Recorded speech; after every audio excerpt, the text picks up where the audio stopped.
Happy Tuesday evening, everyone. If you could tell from my voice, I've been sick for the past few days, like about a week or so. Finally starting to feel human again, and promised the kids that we would start riding again regularly. And because of all the mud, we're road riding right now. And they're coming. And we're trying to beat the rain, which I don't know if you can see. Down in town, it looks like it's already raining. What? Yeah, I'll pause. Is she being spicy? Athena doesn't realize that she speed walks.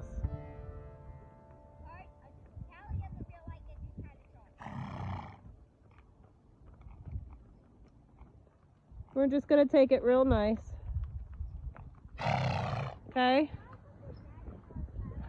Alright. Real nice walk.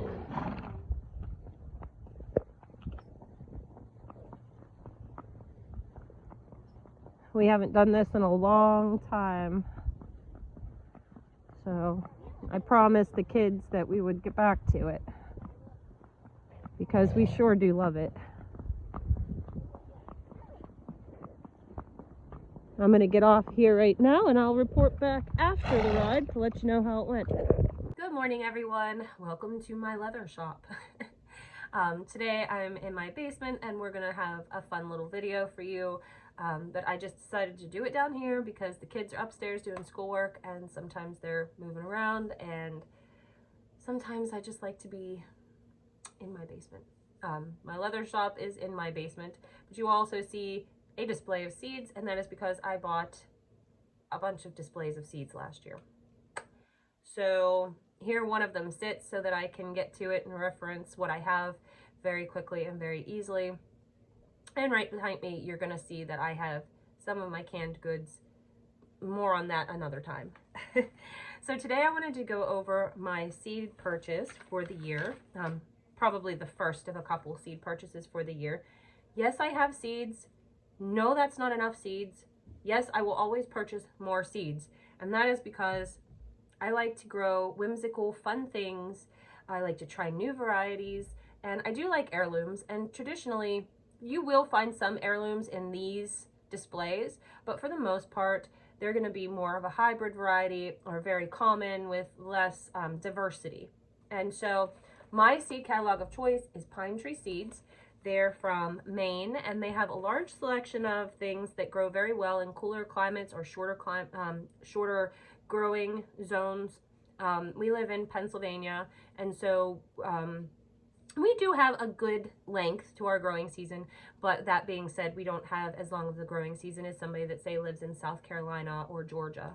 Their growing season is much longer, so that cuts and limits your varieties that you're able to sometimes plant, because if you plant it, you're going to want to make sure that you are able to reap the benefits of that plant. And if it's from too long of a growing season, you're never going to get there. You're just going to grow a beautiful plant and it's never going to fruit or ripen. So anyways, all of that more on a different video. I have the book here and we're going to go over some of the things that I've bought this year. We're going to start with tomatoes. Tomatoes are my very, very favorite thing to grow next to peppers.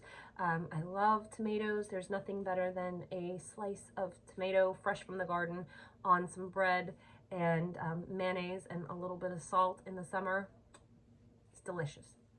Anyways, the first thing that I bought are some paste tomatoes. Now last year I grew a great variety called the Blue Beach, and they were huge. I've never seen paste tomatoes get that big, but they were plagued with blossom end rot, which was a problem in our area last year. Now I have some things that I'm going to do to combat that this year. More on that when we get to planting. And I'm sorry if I sound congested, I am. I was sick for a week. And I didn't video a Sunday video because I was sick and I just didn't feel like carrying around a camera while I was trying to get work done so I could come back up here and curl up in a ball. But anyways, I'm much better now. So the first variety of tomato that I have got is the Speckled Roman.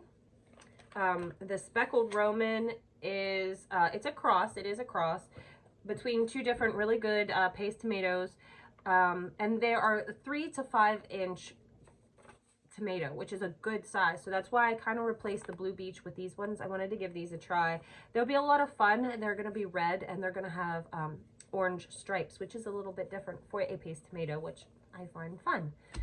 The other paste tomato that I got is kind of your classic. It's your San Marzano paste. This has been a tried and true variety for so many people. It's very prolific and it just has a really, really good taste and it makes some great paste. I can all of our spaghetti sauce for a year when I get my tomatoes. And I don't exclusively use paste tomatoes when I make my sauce. I will use all the tomatoes, but using the paste tomatoes does make it easier to get a thicker consistency a little bit faster. So that's why we do that. Okay, this next one, I know I'm going to butcher the name. It's the Wapsipinicon Peach. I hope I said that right. And this is actually, I'm going to show you a picture. It's a yellow globe. It is an heirloom.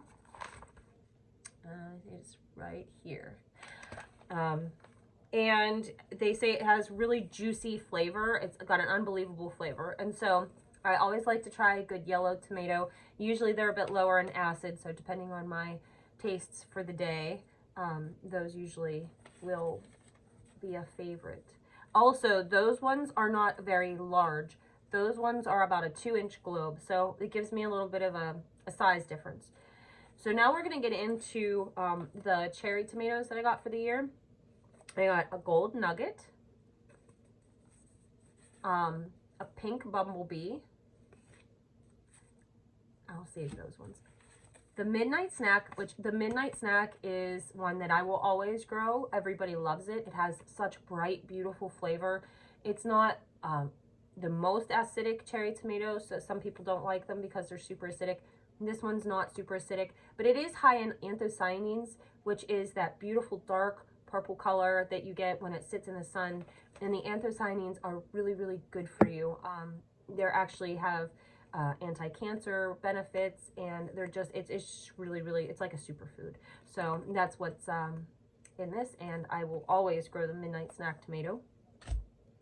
The indigo rose is another one that's going to have your anthocyanins, although I don't think the quantity is quite as high as the midnight snack, but this will be a darker tomato. This is new to me, so I can't wait to report back on the flavor of that. Okay. The pink bumblebee and the gold nugget are also new to me this year. And let me see if I can whip up some pictures of them real quick if I don't drop my book and I lost my tomatoes. Okay. Okay. And actually, I'll show you the other ones too. The indigo rose is right here, so you can see how dark they are. These ones I got as well, the indigo pear drops. I'm really, really excited about them. They're supposed to have really great flavor, and I haven't grown a pear tomato in the past couple of years, so I'll be really excited to offer those as well. And then the bumblebee series is down here, and I got the pink. So, because, I mean, pink tomatoes are just beautiful. They aren't really pink, but, you know, they are pinker. So, now we're getting into the big ones. Last year, I had a lot of people ask me for green tomatoes. I didn't plant a exclusively green tomato. Yes, I can pick them while they're still green, but I decided I wanted to get some that actually are meant to be picked when they are green.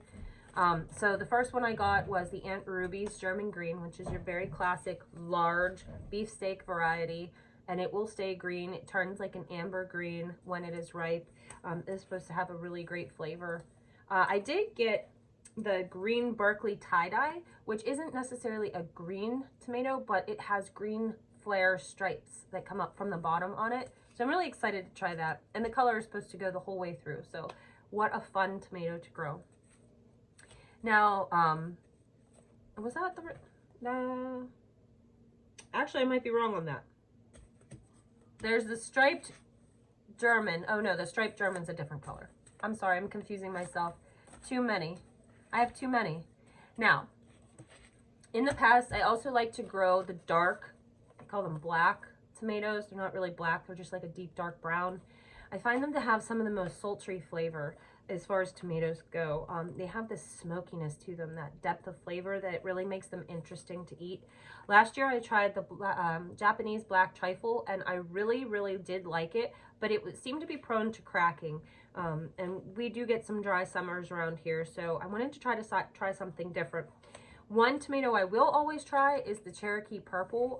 Everybody loves it in the family, and other people that I've sold it to really enjoy that tomato. So new this year, I'm trying the Black Krim. The Black Krim, often people that plant the Cherokee Purple say that the Black Krim has a better flavor than that even. So we're going to give that a shot. Some other tomatoes that are going to be new for me this year. I just went ham with tomatoes. I have a problem. I have a problem. But I got the pink Berkeley tie-dye, the striped German, and the solar flare. All of these are going to have stripes on them. They're all going to be a different base color, and they're all going to have stripes. The stripes do mostly go through the entire tomato, so it should be a lot of fun to try them. These are kind of like designer tomatoes, if you will. These people, they've taken heirlooms and they've crossbred the heirlooms to give these unique colors and flavor profiles that are new. And sometimes it's a lot of fun just to experiment with those. You can't get them just anywhere. You know, you have to order them from a seed catalog. And like I said, it's one of my favorite things is growing tomatoes. So I'm just going to go all out. The last two that I did get this year are the Mariana's Peace, which I grew last year. They're a pinkish red. They're very uniform in shape. They have a very good tomato flavor. It's memorable. And it's probably always got a place in my garden. I also like the plants because the plants don't get super bushy, so they're resistant to blight, which is really, really nice. And then Kellogg's Breakfast, which has been a staple here since I started gardening. It is a giant yellow tomato, and it has exquisite flavor. So that'll do it for my tomatoes. No, that'll do it for the tomatoes that I bought this year. In this basket is all my other plants, all my other seeds. And if we're being honest, your girl's gonna plant all the tomatoes that are in here too. And there's a few, so my tomato garden's always quite hefty. Okay, moving on. I have some summer squash, and I'm just gonna go over these real quick with you guys because we'll talk about them more as I start to seed start and as I start to plant them. I need to get a drink. I am planting some different summer squash. I always plant my your traditional that you can get from these displays, your regular zucchini and your yellow zucchini. I always plant those because they're some of my favorite things to eat in the summer. I just love to slice them up, put them on the grill. Super yummy. But I wanted to try some different things this year. The first one is the Zephyr squash.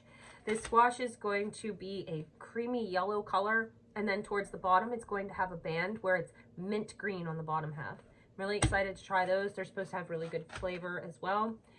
This one I'm very excited for, the Tromboncino squash. The Tromboncino squash is absolutely massive. They're long and snaking, and they're just huge. You have to trellis them. They are a very prolific plant. There's a couple reasons that I am planting that. One of the reasons is because it is so prolific. And on our farm, we do have goats and sheep and pigs.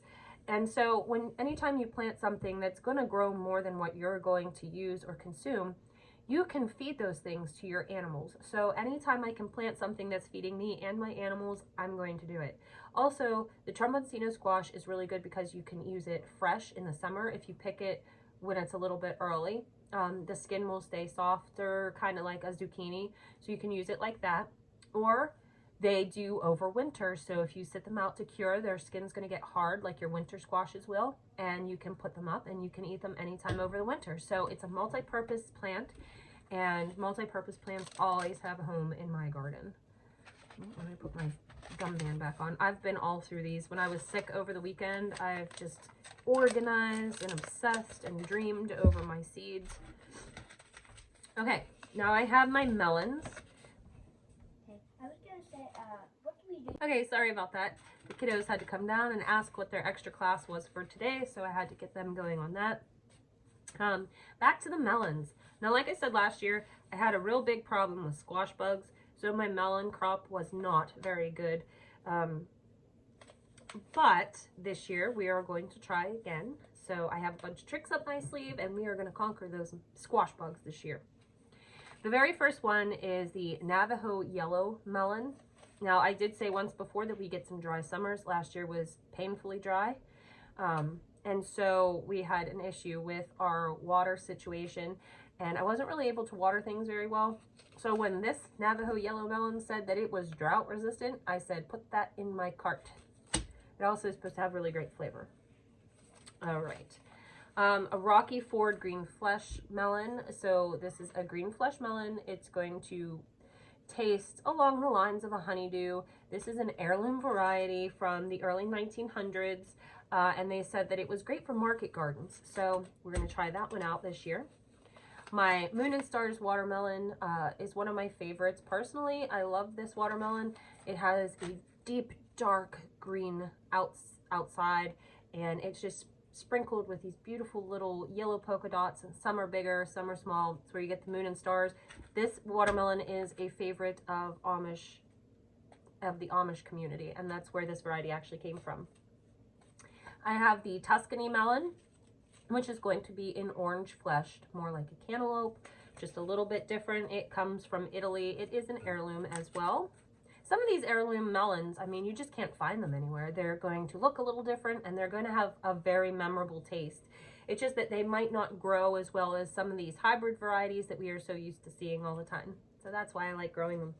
This next one I'm most excited about. It's called a banana melon, and it is an orange fleshed melon. It grows up to 13 inches long, but it's only about 4 inches round. So it does resemble a banana. And the flavor is supposed to be very sweet. So I'm excited to try that one and see what it actually looks like in person, because it sounds funky and I like it. Oh, and one other melon I might bring up. I seed saved these. This I'm going to grow this year.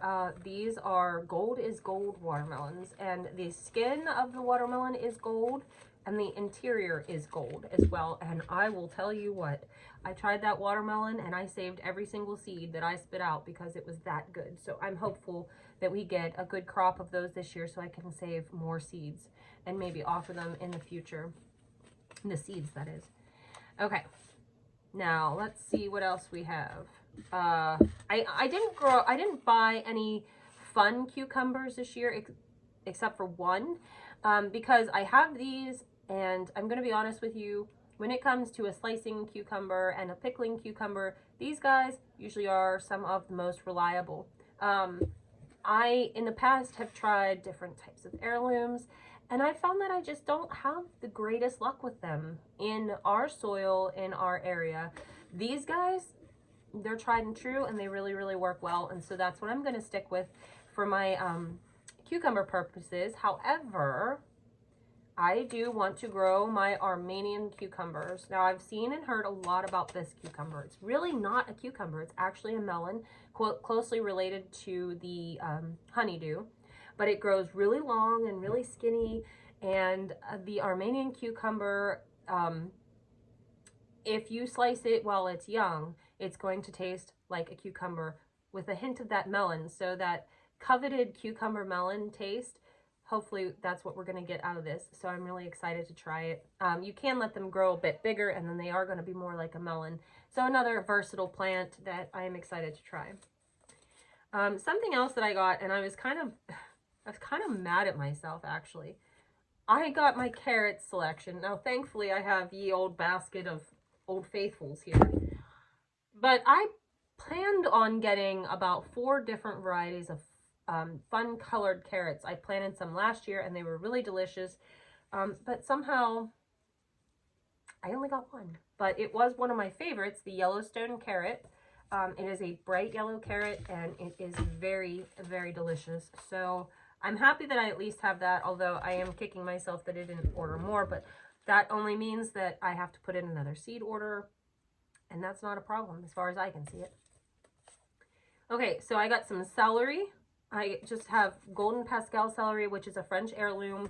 It's a very good flavor. But I also got something new. It's a new seed for this year. It's a Chinese heirloom. It is called a Chinese pink celery.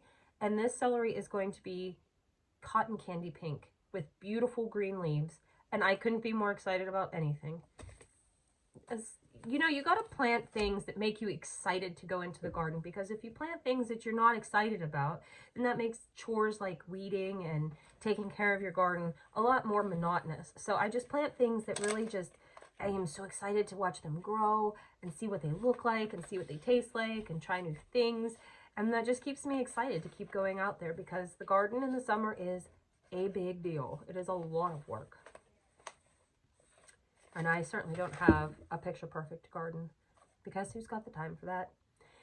Okay, we're moving on to squash. So I just have delicata squash.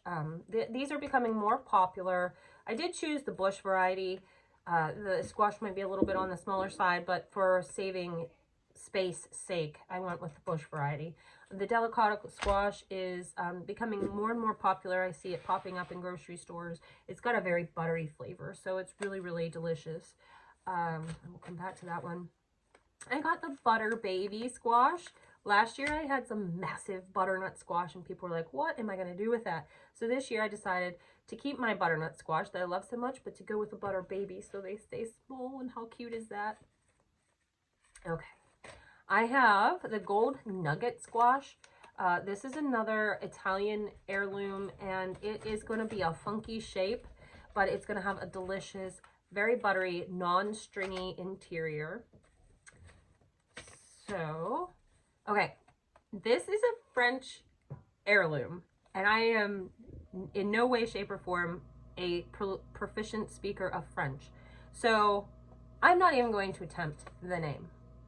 Okay, I'm not going to try it, because that just, I'm going to butcher it, so I'm not going to say it. However, it is a really, really cool, almost pumpkin gourd looking squash that has a bunch of little nubbies all over it. I don't know how else to describe it. It's visually very appealing, and it's supposed to have a really great flavor as well. It's for making soups, and you can even make pie out of it, so I'm really excited for that. I also got a autumn harvest display. I enjoy a variety of beautiful pumpkins. I like the ones that look like they're straight out of fairy tales, and I like pumpkins that you can utilize, because let's face it, I like to can stuff, and I like to bake things, and I like to make pies. So getting this autumn harvest display was right up my alley, because it has two of the larger pumpkins that I really like. They're both French heirlooms. It has 3 different pie pumpkin varieties in it, which is fantastic for me. And then it also has an assortment of gourds, which going to the farmers markets is perfect. So this is 100 seeds that I got in this display, and it is going to serve me in so many ways. Also, whatever I can't sell, whatever I don't eat, is going to go straight to the piggies, because they do love squash. And then something else new for me, I saw this on Homestead Heart. She has a YouTube channel. Her and Mr. H have a homesteading channel here on YouTube. I absolutely adore them. I watch them every time I can. Mrs. H said grow some cushaw squash, and so that is exactly what I'm doing. I'm growing cushaw. I've never tried it before. I've never even heard of it before until Mrs. H over at Homestead Heart said to grow it. And so I'm listening and I'm growing it. She says it is absolutely delicious, and she will never grow a season without it. So we're going to give it a shot. I promise we're getting there. These seed videos are always going to be a little bit longer because I just get so excited. I did get 2 different types of cabbages. Again, these usually are going to offer you the Danish ballhead, which is some of the best, most reliable cabbage that you can grow. And they do save well. But I also like Savoy cabbage if you want to cook it up real quick. A little bit of olive oil, pop it in the pan. If you want to cook it in a soup, these are great cabbages to have. And I did get a Red Express cabbage, which will grow early. And if you do grow it later in the fall, it does store well as well. So, and who doesn't love some pretty purple coleslaw? Because I do. I'll save the peppers for last, because they're some of my favorites. Almost, I I think I'm growing almost as many peppers as tomatoes this year. I did last year too. I have a thing for those. Okay, so I just got some Italian spinach, which is an heirloom. This heirloom is going to grow super early. Sometimes with spinach you have to be careful because if you grow it and it is too warm, it will bolt. That happened to me last year. I got some gold beets. These are a fun one. They have a very mild flavor. I like the gold beets because they don't dye your hands all purple, but they're still good for you. And of course I did get the winter keeper beets, also an heirloom. They're a very good beet to have. They taste wonderful. And then kale. Now in our family we've tried chard in the past. I grow chard every year. I will continue to grow chard. Chard is beautiful. People like chard. I can sell it. But for our specific tastes, we enjoy kale much more. And so I got the most beautiful dwarf blue curled kale, fancy red Russian kale, and Nero di Toscana kale, which is also known as dinosaur kale. It gets massive and it has a really fun texture on it.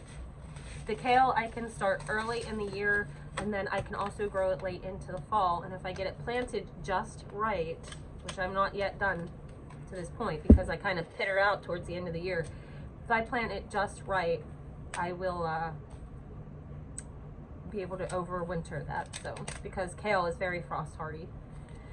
Okay, I lied. I'm going to do my peppers now, and then I'm going to very quickly go over our medicinal seeds for the year.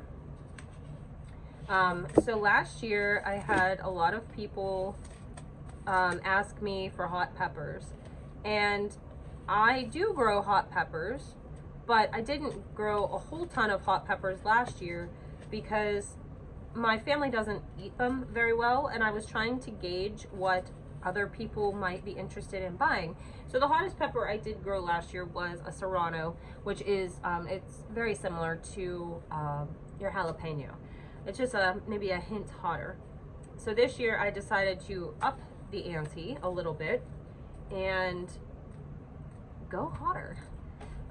So I am growing ancho chilies, which are a mild hot pepper. You can dry them and make chili powder out of them, or you can just saute them up fresh. They're really, really good. The pasilla vajillo, I love this pepper. I didn't find it extremely hot, but it is a pepper that you can eat right off the plant. It has a sweetness to it.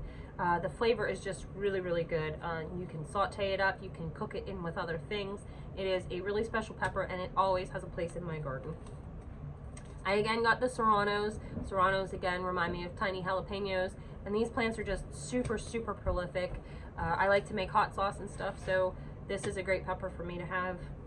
I did get a cayenne pepper. They speak for themselves. You can dry them, you can make chili powder out of them, you can just flavor all sorts of things with them, so I do like a cayenne. Now, here's where I get into my super hot ones. This year I got the Super Thai, which is just a Thai chili but super big. So this is the largest variety of a Thai pepper.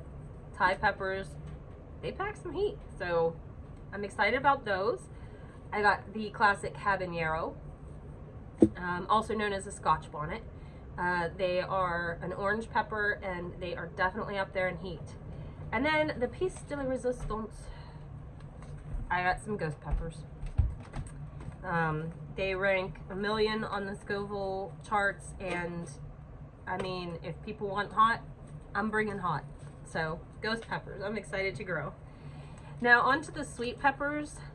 Jimmy Nardello's. Jimmy Nardello's is an elongated pepper. It is a sweet pepper, and I will tell you what, it has the best sweet pepper flavor I have ever tried in my life. I will always grow them. They are delicious. This is new for me this year. This is the Corno di Toro, means horn of the bull. Basically, it is shaped like a bull's horn. I am excited to give those a try. Corbacci peppers, another Italian heirloom. The corbacci just is supposed to have a really great flavor. I did get sweet banana peppers because my children love them, and I like to stuff them, and I like to make pepper soup, and they are just great. I also like to make pepper rings, canned pepper rings, so the sweet bananas work well for that. And this year I also got a Cuban El pepper. So we're going to give these a try. Some tried and true, some new ones. When it comes to green bell peppers and red bell peppers, again, I resort to the display. Usually you're going to get California Wonders in these displays. It's just the best bell pepper you can grow. I don't have anything to say about that. I have my own package that I got out of there so I can stick with my seeds. And I am going to grow a lot of these this year because first I have them. And second, some of these are just tried and true. And that's why they're in these displays. It's because they are very, very easy to grow. Okay. The last group from my seed order is going to be my flowers and my medicinals. Now, I did get zinnias. They don't do anything special other than invite the pollinators into your garden, which is very important. And I got this beautiful Queen Lime Orange mix. It's just like, it reminds me of sherbet, that beautiful orange and lime color of sherbet. So those ones are gorgeous. This year I got comfrey. Comfrey is going to be a medicinal. You can also feed this to your animals. It's high in protein. I do not know what just fell from the ceiling, but we're just going to ignore it and keep going. Comfrey is going to be a great plant. You can make salves out of comfrey. It's great for your skin. It's good for all kinds of things, including varicose veins and whatnot. So, and once you grow comfrey, you're always going to have comfrey. Okay, I have amaranth. This is the Hopi Red Dye variety. That is an annual. It is a very dramatic flower that grows. You can use the amaranth seeds like you would a grain. You can eat it, cook it like cereal. Amaranth also has some medicinal qualities, but this one's really fun because you can use it as dye. And I have all these sheep out here, and I'm hoping to be able to keep some of their wool so that I can spin it into yarn this year. And now I will have some natural dyes. I also grow woad. I don't have a seed packet for that here, but I do grow woad. Woad is traditionally used for dyeing things blue. So I will have blue and red dye, which is a lot of fun. I have St. John's wort. I think many of you probably have heard of this before. It's also really nice to grow. It's a good companion plant for a lot of things, and it's also a pest deterrent. Lemongrass. You can make some really good teas out of lemongrass, plus you can cook with it. Okay, echinacea. I also got the green twister, so it's going to be purple with green stripes through it, so it's going to be really beautiful. Pollinators love echinacea, and the echinacea is good for all sorts of medicinal benefits, including the flu, so I wished I would have harvested it last year since I just had to deal with the flu. Then we have Elecampane. This is new to me. We're going to give it a shot. It has a ton of medicinal benefits that I'm excited to harvest and make some tinctures from. Sage. I don't think I probably needed to buy sage, but I will always buy sage. I have a ton of it out there. It is a perennial. So this is just going to be so that I can plant some sage in some new spots because I am opening up more garden beds this year. I got some pennyroyal. One of these, oh, okay, it's this next one. We'll go over it in a second. Pennyroyal has a bunch of medicinal benefits, but it also has a really pretty little white flower that the pollinators love. I'm growing lavender this year. Now, I have this grand dream of a whole field of lavender that I can just run through. I'm obsessed with lavender. I drink lavender tea. I love lavender flavor in my coffee. I love the smell of lavender. Everything, my body wash and shampoo is lavender. I'm obsessed with it. So this is the beginning. Someday I will have a huge field of lavender and I would just be as happy as I could possibly be. This is something fun. I am growing wormwood. This is also known as many different names, but it is what they used to use to make the liquor absinthe. Wormwood, it can be quite toxic, but it also does have some benefits. And so, I mean, what good is a garden if you're not going to plant some very interesting things? So I'm excited to grow this and see, you know, how it grows and see what I can do with it. Yeah, and learn more about it, because I think I'm always fascinated by things that are like, well, this is toxic. However, it's really good for you. We'll find out. I'm growing some lemon basil this year. I also grow cinnamon basil. And basils are really great to cook with, but they're also delicious if you make tea out of them. So I'm excited to make the lemon basil tea this year. One of my very favorite plants and something that I will always grow is stevia. I don't have to buy sweeteners anymore for my tea. I just dehydrate this and I put it in a jar, and when I make tea I just put a little stevia leaf in there. It is so sweet and so yummy. It's good when you eat it right out of the garden too. I have some Greek oregano and some regular oregano. Not sure why I got both because they're pretty much the same, but I guess I just got a little excited. And I have some fennel. So that's going to round out what I bought for this year. Like I said, that is not going to be the only thing that goes in my garden this year. I'm also planting all of this, and a good majority of this will also go into my garden. In that basket, I have a lot of lettuces. I have more medicinals that I did plant last year. Some of them are kind of tricky to get to take off, so I plant a couple, and if they don't grow, then I try again the next year. Your seeds aren't going to go bad from year to year if you keep them in a cool, dry, shady location like these guys. These will last for years and years. The only thing that might happen is after a couple years, your germination rate may start to decline. So these seeds are going to last for a very long time, although I will try to rotate them out by using some of the old stuff first. But I am very excited about the garden this year. I will be showing you guys where I'm putting in a new garden bed, and I'm also amending some of my old garden beds with chickens as we speak. And yeah, I mean, I'm going to continue to grow the gardens around here as much as possible. I just have so much enjoyment with it, and I grow so many fun things. So I hope you guys enjoyed this video. I hope that it encourages you to go try some new fun varieties that really get you excited. And yeah, I'm just looking forward to the gardening season. I wish spring would hurry up and get here since it's already muddy and warm and spring-like. Because now I want to go start seeds, and I know it's too early. I hope you guys have a great day, and I will see you guys very soon. Bye!